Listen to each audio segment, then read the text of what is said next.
वक्फ bill का मामला हुकूमत ने उसको पास किया, कैबिनेट में अब नया बिल लाएंगे। मैं फिर से कह रहा हूं, नरेंद्र मोदी की सरकार सिर्फ मुसलमानों से नफरत की बुनियाद पर वक्फ का कानून बनाने के लिए बिल को ला रही है।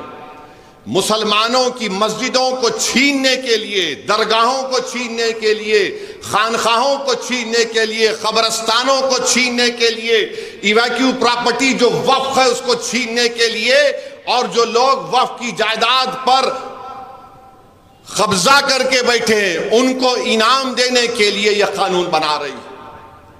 वक्फ बा यूजर को निकालना कितना बड़ा झूठ मोदी जी कर रहे हैं। और क्या कर रहे हैं कि आप हिंदू धर्म की लॉ की किताब है, जस्टिस BK मुखर्जी की किताब, हमारे हिंदू भाइयों से कह रहा हूं, हिंदू लॉयर से कह रहा हूं, BK मुखर्जी की किताब को पढ़ लो। BK मुखर्जी की किताब में यूजर बाय यूजर किसी मंदिर की प्रॉपर्टी हो जाती है, बाय यूसेज प्रॉपर्टी हो जाती है। हिंदू धर्म के भाई बहनों से कह रहा हूं, BK मुखर्जी की किताब में जब वो हो सकता है तो मुस्लिम धर्म में वक्फ बाय यूजर कैसा निकालेंगे आप? राम मंदिर के जजमेंट में वक्फ बाय यूजर को अपहेल्ड किया गया, और वक्फ बाय यूजर एविडेंस से होता है, पोजेशन से कायम होता है। मोदी बोल रहे नहीं, वक्फ बाय यूजर मैं निकालूंगा। और क्या बोल रहे हैं, अगर डिस्प्यूट होगा नहीं होगा वक्फ बाय यूजर, अगर गवर्नमेंट प्रॉपर्टी होगी तो वक्फ बाय यूजर नहीं होगा। वक्फ बाय यूजर कैसा नहीं होगा जब BK मुखर्जी हिंदू धर्म के मामले में लिखते हैं और कोर्ट उसको मानती है। सुप्रीम कोर्ट राम मंदिर बाबरी मस्जिद मान लिया, मोदी बोल रहे नहीं नहीं, वक्फ बाय यूजर निकालने का मतलब एक ही है कि मस्जिदों को ले लो। इसकी एक मिसाल दे रहा हूं, पार्लियामेंट के सामने मस्जिद देखिए आप लोग, पार्लियामेंट के सामने मस्जिद जो है दिल्ली की हुकूमत बोलती वो हमारी प्रॉपर्टी है, वक्फ बोलता वो हमारी प्रॉपर्टी है। कलेक्टर को इतना पावर दे रहे हैं। ऐसा हो रही, ये जो वक्फ बिल लाया जा रहा है हमको हमारे इबादत गाहों से महरूम करने के लिए लाया जा रहा है। और उलमा इकराम ने हमको बताया कि वक्फ एक किस्म से इबादत है, उस इबादत से मुसलमानों को महरूम करने के लिए लाया जा रहा है। मेरे अजीज दोस्तों और बुजुर्गों, वक्फ बाय यूजर ये है। और दूसरा, कलेक्टर को इतना पावर दे देंगे, कलेक्टर ये डिसाइड करेगा, फैसला करेगा कि वक्फ प्रॉपर्टी या नहीं। लॉ ऑफ जूरिस्प्रूडेंस में ये सिखाया जाता है कानून के हासिल करने वालों के कि कोई भी अपने फैसले में जज नहीं हो सकता। कलेक्टर फरीक है, कलेक्टर फैसला करेगा तो प्रिंसिपल्स ऑफ नेचुरल जस्टिस के खिलाफ है ये। अगर कलेक्टर पार्लियामेंट की सामने की मस्जिद कहेगा कि गवर्नमेंट प्रॉपर्टी है, वक्फ बोर्ड दिल्ली को म्यूटेशन करो, ये वो गवर्नमेंट प्रॉपर्टी है, किस्सा खत्म। नोटिस लगा देंगे दिस इज गवर्नमेंट प्रॉपर्टी है, गवर्नमेंट की प्रॉपर्टी है। वो है वो 123 प्रॉपर्टीज में, वो भी मस्जिद भी उसमें आती है।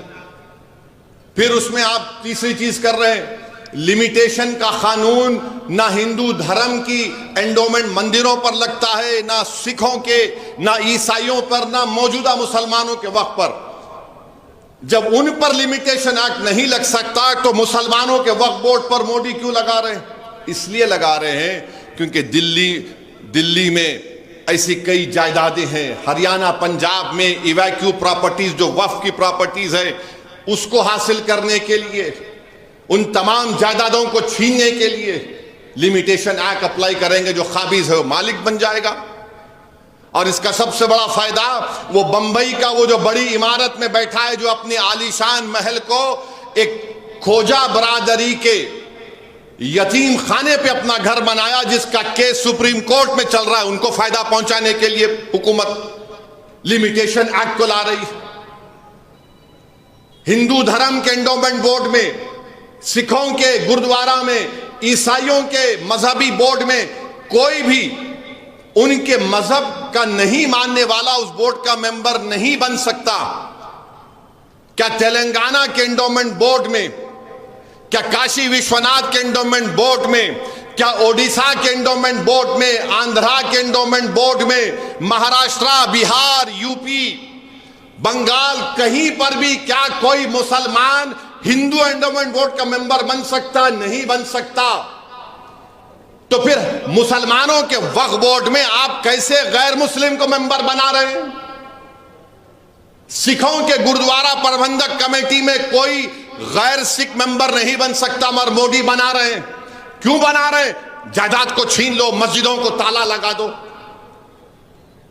और फिर बोल रहे हैं कि पोर्टल पे चढ़ाओ, 6 महीने में नहीं चढ़ाएंगे तो तुम्हारी प्रॉपर्टी नहीं, और तुमको टाइटल दिखाना पड़ेगा। मोदी जी, आप अपनी डिग्री दिखाने के लिए इतना डरते हैं। आपकी डिग्री दिखाने के लिए दिल्ली हाई कोर्ट को जाकर गवर्नमेंट का वकील बोलता है हम खाली कोर्ट को दिखाएंगे, मेरे को नहीं दिखाएंगे। मेरा वक्फा यूजर आप छीन रहे हैं, अपनी डिग्री को भारत की जनता के सामने नहीं रख रहे। अरे कैसे फकीर आप हैं? आप तो बोलते हैं मैं तो फकीर हूं, झोला लेके चले जाऊंगा, तो डिग्री दे के चले जाओ। डिग्री नहीं दिखाएंगे, मगर हमसे कह रहे कि पोर्टल पे डालना पड़ेगा। ट्रस्ट एक्ट में कहीं पर भी यह प्रोविजन नहीं है। मेरे अजीज दोस्तों और बुजुर्गों, इसमें ऐसे 44 अमेंडमेंट। अच्छा, उसमें एक और चीज एक डाल दी गई, जो अगर फर्ज करिए कोई मुसलमान हो गया, 5 साल तक उन्हें कोई जायदाद नहीं दे सकता वक्फ को। अच्छा, उसमें अमेंडमेंट क्या किया? उन्हें डेमोन्स्ट्रेट करना, उन्हें मजाहरा करना, दिखाना। कैसा दिखाना? उन्हें दाढ़ी छोड़ना। तो मुसलमान रमजान में ठहर के मोदी जी के मुंह में खजूर डाल रहा, तो मैं मुसलमान। बच्ची मुसलमान, उन्हें हिजाब पहन लिए तो मुसलमान। क्या है, क्या है ये डेमोन्स्ट्रेट बताओ?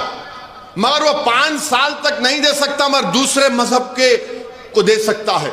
मैं हमारे हिंदू भाइयों को अपील कर रहा हूं, ये जो मुसलमानों का वक्फ बोर्ड है, ये दान देते हैं अल्लाह के नाम पे, भगवान के नाम पे, जमीन और आसमान के खालिक के नाम पे दान देते।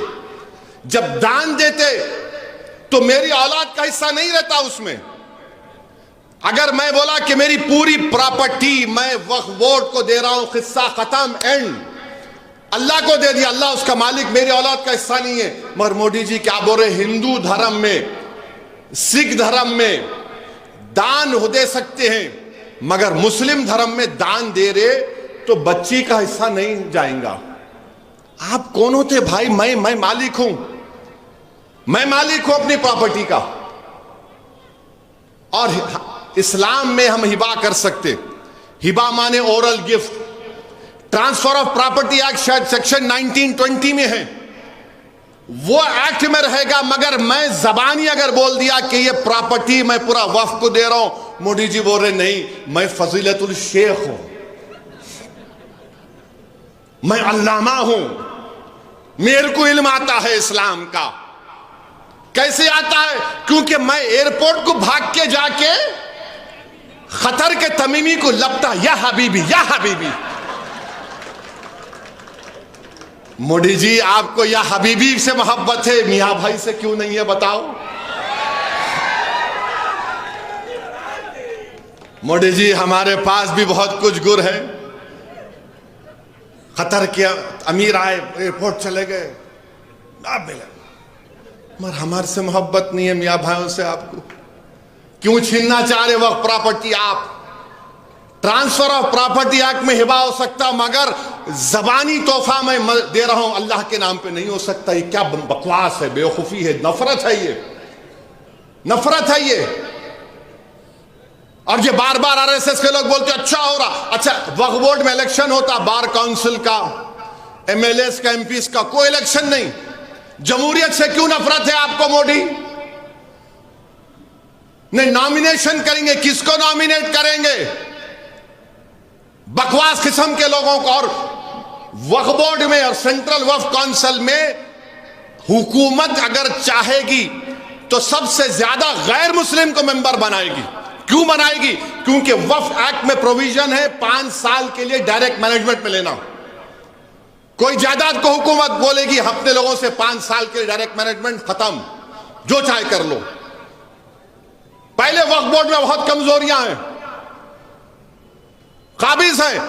अच्छा, सजा क्या थी? अब आज अगर कोई वक्फ की जायदाद को चोरी से बेचा तो 2 साल की सजा। नरेंद्र मोदी बोले, प्यारे नहीं, तू चोर है मगर तेरे को खाली 6 महीने की सजा और बेलेबल। कहां मुसलमानों के मफाद में है बताओ ये आप? राइट टू इक्वालिटी कहां गया फिर? बताइए, वक्फ को यह कानून बनाना, मुसलमानों को बर्बाद करना, अपनी सिर्फ आप नाम के मुसलमान रहना। मैं भारत के गयूर 18 करोड़ मुसलमानों से कह रहा हूं, याद रखो, अगर तुम में दीनी हमीयत है, इस कानून की जमहूरी तरीके से हमको मुखालिफत करना पड़ेगा। हमने 6 दिसंबर को एक जिल्लत और रुसवाई का दिन देखा कि भारत की सुप्रीम कोर्ट को वादा करके आपने बाबरी मस्जिद को शहीद कर दिया। अब यह कानून के जरिए दरगाहों को, आप नहीं देखा कि हाजी मलंग की दरगाह में उरस हो रहा है, अंदर घुस गए लोग। मैं पुकार पुकार कर कह रहा हूं, और हमारे मुखालिफिन बेचारे चेपीदी का शेरवा है। कुछ तो भी फेसबुक पे आके नहीं, इन्हों जज्बाती बात कर रहे, तुम्हारे अब्बा वफ करे थे कोई। मेरे भाई, इस कानून की मुखालिफत करना है, दुआओं से भी और अमली जिद्दोजहद से भी, जमहूरी तरीके से।